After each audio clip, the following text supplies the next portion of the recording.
Okay guys, hari ni kita di Fancy Saja Sembilan Salam. Kita ada sebuah Honda HR-V okay. So anda datang kat sini, dia ambil 360 punya kamera dan juga Android player 4+64 lah. Okay. So ini adalah 360 punya kamera di bahagian depan. Okay. And then ini di sebahagian side mirror. Cuncun punya. And then di bahagian belakang kita buat tempat yang sepatutnya letak lah. Nampak? Cuncun punya waterproof. Okay. And then side mirror sebelah kanan sini lah, kat bawah sini. Alright.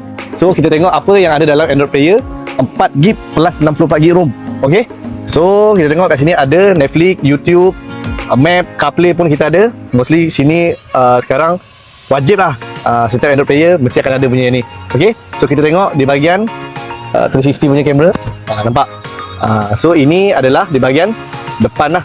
So bila kita bagi signal apa semua, dia boleh tengok lah. Okay. So ini bahagian depan, ini di bahagian belakang bila kita reverse dan sebagainya. And then kita boleh tengok surrounding punya kereta lah. Okay. So korang yang nak pasang Android player dan juga 360 punya kamera, boleh hadir di Fancy Saja Sembilan Salam. Kita akan bagi harga special dan juga promosi yang terbaik. Tapi korang jangan lupa follow, like, share untuk konten yang seterusnya. Okay. See you.